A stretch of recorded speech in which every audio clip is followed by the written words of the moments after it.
मेरे पिताजी बहुत ही हिटलर किस्म के इंसान थे। उन्होंने पहले मेरी माँ का जीना हराम किया और उसके बाद मेरी ज़िंदगी को भी ऐसा बना दिया कि मैं अपनी मर्ज़ी से कुछ नहीं कर सकती थी। मेरे पिताजी ने अपनी मर्ज़ी से मेरी शादी करवाई और जिस आदमी से मेरी शादी करवाई वह उनके दोस्त का बेटा नहीं बल्कि उनका दोस्त था। पर उनकी उम्र मेरे बाप जितनी थी। बहुत अजीब तरह का इंसान था। पहले उसकी एक पत्नी भी थी जो अब इस दुनिया में नहीं थी। मेरी माँ इस बात पर बोलना चाहती थी, लेकिन अभी तक मेरी माँ की घर में कौन सी बात चलती थी जो यह बात चल जाती। मेरे पिताजी ने मेरी शादी तय कर दी। मेरी माँ ने कहा कि मैं कुछ नहीं कर सकती, तू प्रार्थना कर कि तेरी जिंदगी अच्छी हो। कुछ दिनों के बाद उस शख्स के साथ मेरी शादी हो गई। यह तो मेरे पिताजी से भी ज्यादा हुक्म चला रहा था। घर में बहुत ज्यादा पाबंदियां लगा रखी थी और मेरा पति रोज मुझे अजीब तरह की गोलियां भी खिलाया करता। जब मैं पूछती तो कहता कि तुम्हें इससे कोई मतलब नहीं होना चाहिए।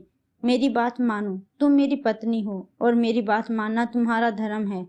फिर एक दिन घर में एक औरत आई जो मेरे पति की रिश्तेदार थी। वो डॉक्टर भी थी। मैंने बातों बातों में उससे पूछ लिया कि मेरा पति मुझे गोली खिलाता है, वह गोली किस चीज की है। उसने कहा कि अरे तुम्हें परेशान होने की जरूरत नहीं है, वह गोली तो तुम दोनों की जिंदगी को बेहतर बनाने के लिए है। उसकी तरफ से परेशान होने की जरूरत नहीं है। उसने यह बात बड़े नॉर्मल तरीके से कही थी। मैं इस बात से थोड़ी सी रिलैक्स हो गई कि किसी और चीज की गोली तो नहीं है। वैसे इस आदमी के दिमाग में बहुत फालतू बातें भरी हुई थी। पता नहीं क्या सोचता रहता था। इस घर में मेरी जिंदगी बिल्कुल भी अच्छी नहीं थी। सभी लोग समझते थे कि शायद मैं बहुत खुश हूँ और मुझे किसी चीज की कोई कमी नहीं है, लेकिन ऐसा नहीं था। एक बात और बहुत अजीब थी कि मेरा यह पति, जिसका नाम प्रदीप था, कभी कभी फोन पर किसी से बातें करता और जब भी उससे बातें करता तो मुझे कमरे से बाहर निकाल देता और अगर मैं पास आकर बैठ जाती तो खुद बाहर चला जाता। मुझे नहीं पता था कि यह किससे बात करता है। पहले मुझे ऐसे लगा कि जैसे कोई लड़की है, लेकिन लड़की नहीं थी, शायद कोई आदमी था। लेकिन अगर आदमी था तो फिर इस तरह से चुप चुप के बात करने की क्या जरूरत थी। मैं जब तंग आ जाती तो अपने घर आ जाती थी। लेकिन यहाँ पर भी पिताजी की बातें खत्म ही नहीं होती। एक दिन पिताजी किसी यात्रा पर चले गए तो मैंने सुख की सांस ली और अपने पति से कह दिया कि माँ की तबीयत खराब है, इसलिए घर नहीं आ सकती। मेरी माँ ने कहा कि मुझे क्यों बीमार बना रही है, भगवान सजा देगा, मैं सच में बीमार हो जाऊंगी। फिर एक दिन वरुण आया जो मेरे कॉलेज का दोस्त था। उसने मुझे रास्ते में देख लिया था। वह बहुत खुश हुआ। उसने कहा मैं तुम्हारे घर रिश्ता भेजने वाला था और तुम शादी करके बैठी हो। मैंने उसको सब कुछ बता दिया और यह भी बता दिया कि मैं बहुत तंग हूँ। अब वह भी मेरे साथ मिल गया और उसने कहा कि मैं तुम्हारी मदद करूँगा, तुम्हारा इंतजार करूँगा। मैं दूसरे दिन अपने ससुराल आ गई। मेरे पति को अचानक क्या हुआ यह मुझे समझ नहीं आया। उसने मुझे कहा कि हम लोग गोवा चलते हैं, बहुत अच्छी जगह है, वहाँ पर 1-2 महीना गुजारेंगे। गोवा जाना तो मेरा सपना था, लेकिन इस बूढ़े के साथ जाने का मेरा कोई शौक नहीं था। लेकिन मैं इनकार नहीं कर सकती थी। वह मुझे अपने साथ लेकर गोवा क्यों गया, इस बात पर मैं अभी तक हैरान हूँ। 2 महीने कैसे गुजर गए पता ही नहीं चला। मुझे कोई भी पूछता कि वहां जाकर क्या क्या कैसे कैसे वक्त गुजारा तो मुझे कुछ पता ही नहीं होता था। ऐसे लगता था कि मैंने सारा वक्त सोकर गुजारा था। मुझे इतनी नींद आती कि मैं सुबह 12 बजे उठती और 8 बजे फिर सो जाती और बीच में सिर्फ खाना खाती थी। पता नहीं यह कैसा टूर था। मुझे तो ऐसे लगा कि जैसे वक्त बहुत जल्दी गुजर गया। मैं वापस आ गई। पीछे से वरुण मेरे लिए बेचैन हो रहा था क्योंकि वह मुझसे बातें करना चाहता था। मैंने भी उसको अपना नंबर दे दिया। हमारा प्यार बहुत ज़्यादा बढ़ने लगा और हम लोगों ने तय कर लिया कि बाकी की सारी जिंदगी एक दूसरे के साथ गुजारनी है। मुझे वरुण ने यह भी कहा कि तुम्हारा पति बहुत अमीर है, उसको किसी तरह इस दुनिया से भेज दिया जाए तो फिर सारी दौलत हमारी हो जाएगी। मैंने वरुण के साथ प्लान बना लिया। मैं अपने मायके के घर में थी। मेरे पिताजी ने मुझे कमरे में बुलाया और कहा कि मुझे एक ज़रूरी बात करनी है। उन्होंने कहा कि तुम प्रदीप के साथ ठीक व्यवहार नहीं रखती हो। मुझे पता चला है कि तुम घर पर नहीं रहती हो, यहाँ आ जाती हो। देखो, मेरी बात गौर से सुनो। मैंने तुम्हारी शादी एक अमीर आदमी से करवाई है और तुम इस बात के लिए मेरा धन्यवाद जरूर करोगी। पैसे से ज़्यादा कुछ भी ज़रूरी नहीं है। मैं मायके आकर वरुण से मिल लेती थी, इसीलिए मैंने अपने पिताजी की बातें चुपचाप सुन ली और कह दिया कि ठीक है, आपको दोबारा शिकायत का मौका नहीं दूंगी। मैं ससुराल के घर आ गई। अपने पति के साथ एक पल भी नहीं रहना चाहती थी। मैं तो यह समय वरुण के साथ गुजारना चाहती थी। वरुण ने मुझे अपनी बातों में पूरी तरह से मिला लिया था, या यूं कहें कि मैं उसके लिए कुछ भी करने को तैयार थी। वह जवान था, खूबसूरत था, पढ़ा लिखा था। मैं उसे बहुत पहले से जानती थी।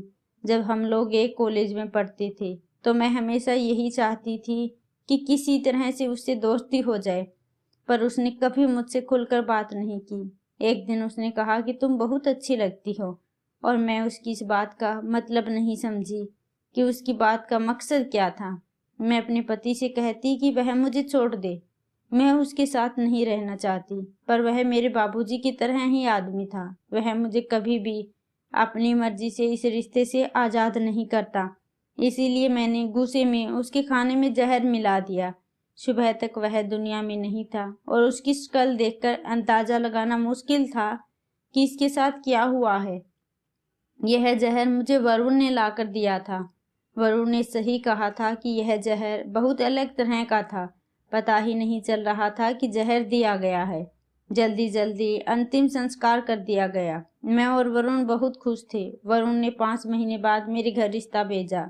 मेरे बाबूजी ने हाँ कर दी और हमारी शादी की तारीख पक्की हो गई। अब हमसे ज़्यादा इस पूरी दुनिया में और कोई भी खुश नहीं था। मुझे तो यकीन नहीं हो रहा था कि सब कुछ इतनी आसानी से हो गया। मैंने अपनी किस्मत का पासा पलट दिया, पर पता नहीं था कि अभी तो बहुत बड़ा तूफान आने वाला था। पता नहीं शादी की तैयारी का असर था या फिर क्या बात थी। मैं बहुत ज़्यादा थकी रहती थी। मुझे ऐसे लगता था कि जैसे मेरे अंदर पहले जैसी जान नहीं है। मैंने यह बात वरुण को भी बताई। उसने कहा कि एक दफ़ा तुम मेरी ज़िंदगी में आओ, फिर सब कुछ ठीक हो जाएगा। तुम्हें कोई काम करने की ज़रूरत नहीं होगी। हम घर में काम वाली बाई रख लेंगे। शादी वाला दिन आ गया तो सुबह ही मेरी तबीयत खराब थी।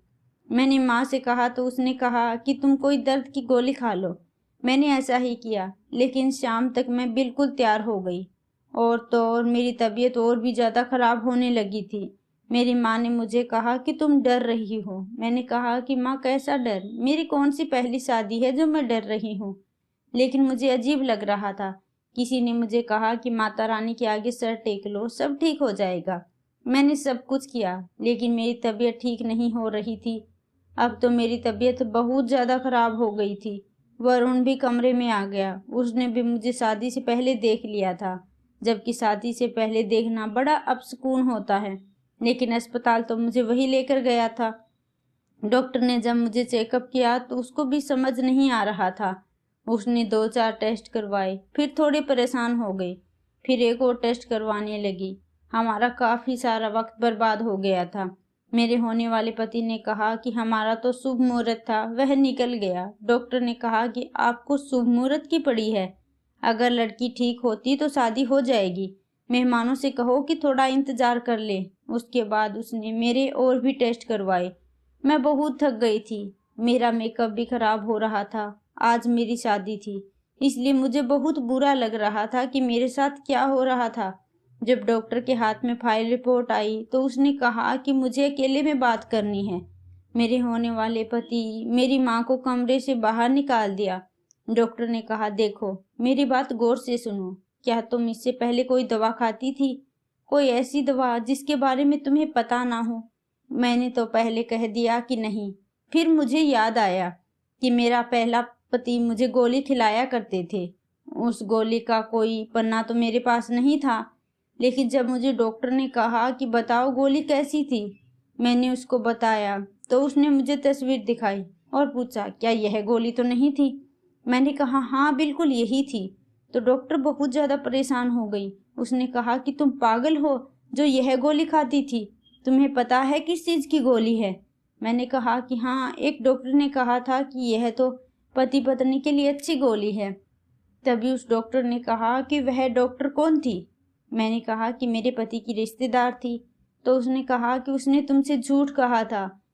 वह उस वक्त डॉक्टर बनकर नहीं, तुम्हारे पति की रिश्तेदार बनकर ही बात कर रही थी, क्योंकि यह गोली खाने से एक औरत का गर्भाशय खराब हो जाता है और तुम औरत नहीं रही हो। मैंने कहा कि आप कैसी बातें कर रही हो, मैं औरत नहीं रही, क्या हुआ मेरे साथ? तो डॉक्टर ने कहा कि तुम्हारा जो शरीर औरत का था वह बिल्कुल खत्म हो गया है। अब तुम बच्चे पैदा नहीं कर सकती और ना ही किसी पुरुष से शादी कर सकती हो, और ऐसे तुम्हारे शरीर में और भी बदलाव आएंगे और तुम्हारे चेहरे पर दाढ़ी उगने लगेगी, तुम्हारी आवाज़ भारी होने लगेगी। मैंने कहा ऐसा कैसे हो सकता है, आप क्या कह रही हैं, ऐसी भी कोई दवा होती है? तो उसने कहा कि हाँ, तुम्हें ऐसी ही दवाई दी गई है, तुम्हें बहुत अच्छे तरीके से मर्दों के हार्मोन खिलाए गए हैं। मैंने कहा कि लेकिन मेरा पति मेरे साथ ऐसा क्यों करता, मैंने तो उसके साथ कभी बुरा नहीं किया था। डॉक्टर ने कहा कि जो बाहर तुम्हारे साथ शादी करने के लिए बैठा है, अगर उसको यह बात पता चल गई तो यह तुमसे कभी शादी नहीं करेगा। वैसे यह सब बताना तुम्हारे ऊपर निर्भर करता है कि तुम बताओ या नहीं। मैंने कहा कि आप इनको कहें कि अभी मुझे आराम की ज़रूरत है, मैं ऐसे कोई फैसला नहीं कर सकती थी। मैं बहुत घबरा गई थी। मैंने डॉक्टर से बार बार पूछा था, उसने कहा था कि यही है जो मैंने तुम्हें बताया है, यही सारी बात है, तुम चाहो तो किसी और डॉक्टर के पास चली जाओ, लेकिन वह भी यही सारी बात तुम्हें कहेगा। डॉक्टर ने मेरे होने वाले पति और माँ को कह दिया कि अभी शादी नहीं हो सकती, आप इसको आराम करने दें, वरना इसकी तबीयत बहुत ज़्यादा खराब हो जाएगी। और मैं अपने घर चली गई। मेरी माँ जब मेरे पास बैठी तो मैंने उसको सब कुछ बता दिया। वह भी हैरान रह गई और आज उन्होंने सीधा जाकर यह बात मेरे बाबा को भी बता दी। मेरी माँ ने कहा कि वरुण को यह सब नहीं बताओ और उससे शादी कर लो, लेकिन मैंने बता दिया और वरुण ने मुझे छोड़कर किसी और से शादी कर ली। मैं बहुत बीमार रहती हूँ, मुझे कुछ भी अच्छा नहीं लगता, मेरी आवाज़ भी बदल गई। सबकी ज़िंदगी में कभी ना कभी तो कुछ होता है, लेकिन मेरी ज़िंदगी तो जीते जी नरक बन गई, जिसमें कभी कुछ अच्छा नहीं होने वाला। अब मुझे अफसोस होता है कि क्यों मैंने वक्त रहते अपने लिए आवाज़ नहीं उठाई। अगर मैंने उस वक्त अपने लिए आवाज़ उठाई होती या फिर थोड़ी सी सतर्कता से काम लिया होता तो मुझे सच्चाई बहुत पहले पता चल जाती और शायद मैं अपनी ज़िंदगी बर्बाद होने से रोक लेती। लेकिन मेरी खामोशी ने मेरा सब कुछ बर्बाद कर दिया। अब मैंने अपने मर्द वाले हुलिये को ही अपना लिया, क्योंकि मैं कमज़ोर नहीं हूँ कि अपनी तकलीफ़ों से हार कर कुछ गलत कदम उठा लूँ। मैंने एक छोटा सा स्कूल खोल लिया जिसमें मेरा पूरा दिन निकल जाता और 2 बच्चों को गोद ले लिया। अब यही मेरा सब कुछ है।